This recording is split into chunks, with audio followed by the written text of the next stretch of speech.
Olá pessoal, eu sou a Eliane e a gente está no segundo vídeo dessa série sobre ICMS-ST. No primeiro vídeo da série a gente falou sobre a base legal da substituição tributária. O que dá embasamento jurídico para o imposto de uma operação que ainda vai acontecer ser cobrada. E aí a gente falou que daqui em diante a gente vai concentrar os nossos estudos na substituição tributária para frente. Mas o que é substituição tributária para frente? Esse é o tema da nossa aula de hoje. Para a gente entender o que está por trás de todos os mecanismos da substituição tributária, é preciso que você entenda exatamente como ela funciona. E é isso que eu quero te mostrar hoje. Nosso objetivo na aula de hoje é comparar como funciona a tributação do ICMS numa operação normal, ou seja, numa em que o tributo é cobrado no momento em que o fato gerador acontece efetivamente, e o que acontece, como é que funciona na substituição tributária, ou seja, quando esse imposto é cobrado antecipadamente de um terceiro, que não necessariamente foi quem praticou o fato gerador daquela incidência. Então vamos lá? Eu vou passar aqui a tela e toda a nossa aula hoje vai girar em torno dessa telinha aqui que a gente vai trabalhar. Então vamos imaginar o seguinte, aqui a gente tem um exemplo de uma cadeia produtiva, tá, pessoal? Vocês sabem que o ICMS é um imposto sobre o consumo e, sendo um imposto sobre o consumo, obviamente o objetivo dele é tributar essa relação aqui, ó. Esse carinha aqui, essa moça que é a consumidora final, e o imposto, o ICMS, tem como fundamento tributar essa relação. É o consumidor final quem suporta o ônus financeiro dessa tributação. Sai do bolso dele todo o imposto que é devido relativo ao ICMS.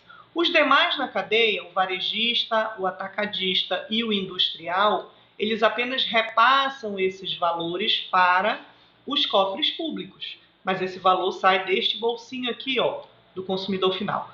Então, beleza, vamos supor que esse cidadão, esta cidadã, ela adquira um produto qualquer por um preço final de venda de R$150.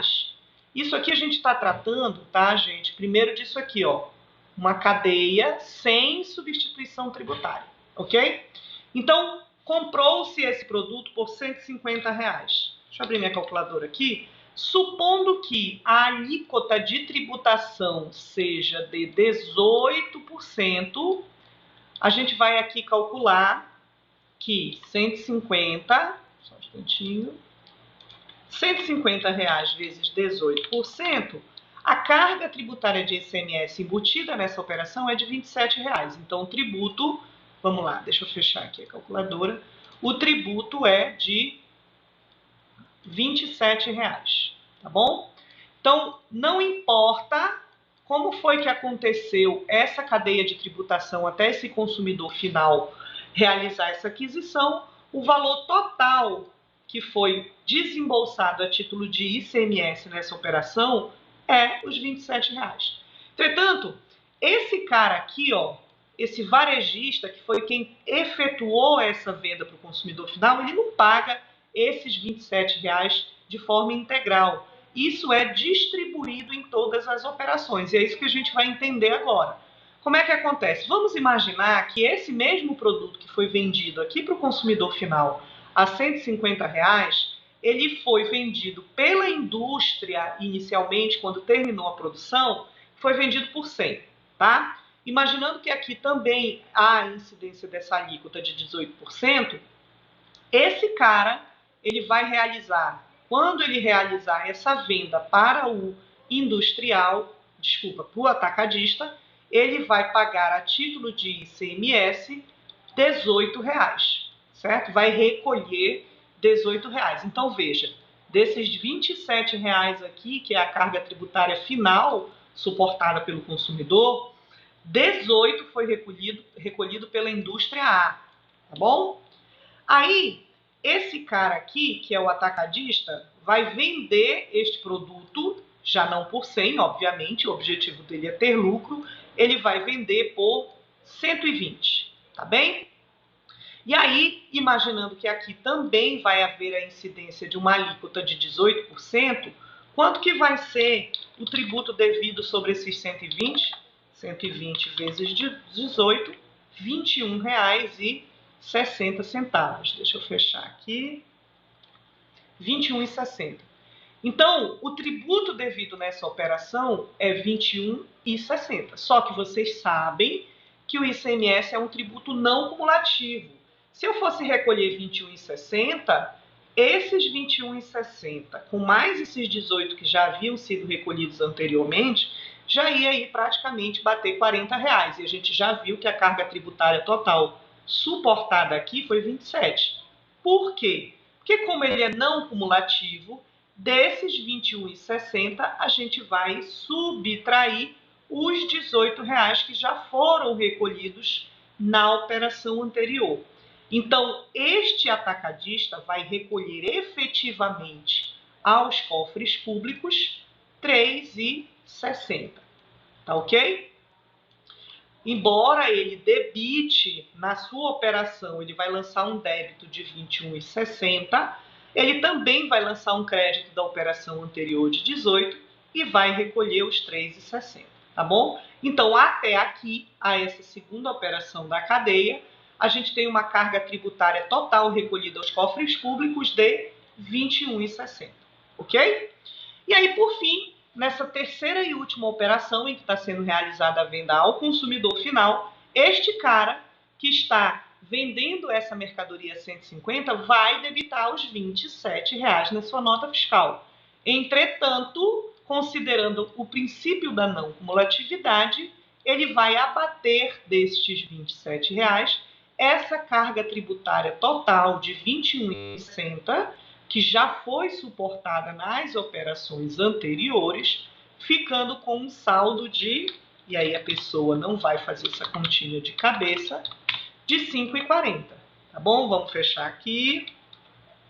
Ele vai recolher, pegar o pincelzinho, vai recolher aos cofres públicos o que estava faltando para completar essa carga tributária de R$ 27, que são R$ 5,40. Se você somar, vou pegar uma outra cor aqui para facilitar. Se você somar esses 18 que foi recolhido pelo industrial, com esses R$ 3,60 que foi recolhido pelo atacadista, com esses R$ 5,40 que foi recolhido pelo varejista, você vai ter esta carga tributária total aqui de R$ 27, ok?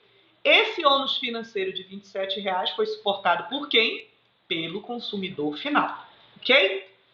Agora, isso a gente está vendo aqui como é que funciona a cadeia de tributação do ICMS sem substituição tributária. Agora, a gente vai verificar com substituição tributária. Como é que ficaria?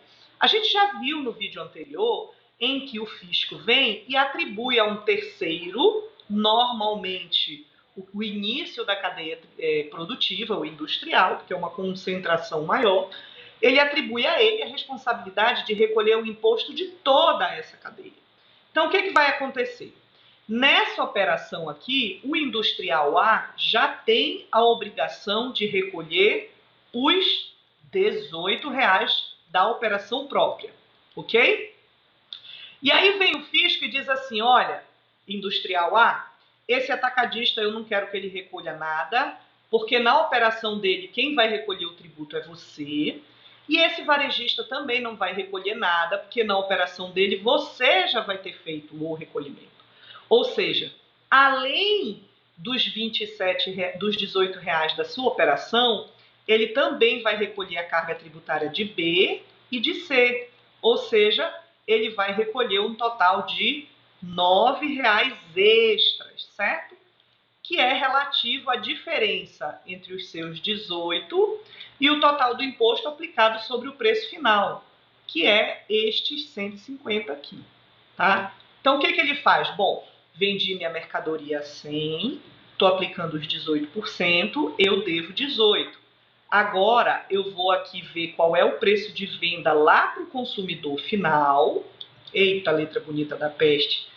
Qual é o preço de venda ao consumidor final? Um preço X. Eu vou aplicar essa alíquota de 18, vou chegar num valor aqui Y, vou subtrair esses 18 de crédito por causa da não cumulatividade e vou chegar no valor que eu vou ter que recolher a título de substituto tributário. Então, ele faz os dois recolhimentos, perfazendo a carga tributária total de R$ 27, ok? Aí você vai dizer assim, Eliane, mas espera aí, a venda para o consumidor final, ela vai acontecer 2 operações depois. Como que esse industrial ele vai saber qual é o preço dessa venda para ele poder recolher o tributo antecipadamente? Bom, esse é um tema que nós vamos trabalhar aqui, mas vamos considerar que aqui, ó, entre o preço de venda pela indústria e o preço de venda ao consumidor final, o valor foi de 100 para 150. A gente teve uma agregação de valor de 50%, certo? Definido com base numa comparação dos preços de mercado. A gente vai falar sobre isso mais detalhadamente na nossa aula sobre MVA, mas você já fica aí com essa noção de que esse preço futuro ele é definido com base em um percentual fixado a partir de procedimentos que são estabelecidos pela própria legislação naquele convênio, que é a Bíblia do ICMS-ST em operações interestaduais e subsequentes, que a gente já falou na aula passada e que eu recomendo que você dê uma lida, ok? Então, aqui vai acontecer de forma simulada a mesma coisa. Ele vai pegar, bom, se eu tenho que agregar 50% e eu vendi por 100, o preço final bem aqui, ó, o preço X é 150. Aí ele aplica os 18%, que vai dar os 27, ele subtrai os 18 da operação própria dele, que ele já tem que recolher, e aí ele chega nesses mesmos R$ 9. E vai recolher isso para o estado deste consumidor, para o estado de destino, ok? A riscadeira ficou bonita de ver, né? Mas o importante é que se você acompanhou esse raciocínio, você conseguiu compreender o que está por trás dessa substituição tributária para frente, que é o tema das nossas próximas aulas também. Uma última dúvida que poderia ficar é a seguinte, mas Eliane, e se essa venda aqui para o consumidor final acontecer por 140 e não por 150, como é que fica? Eu não paguei imposto a mais?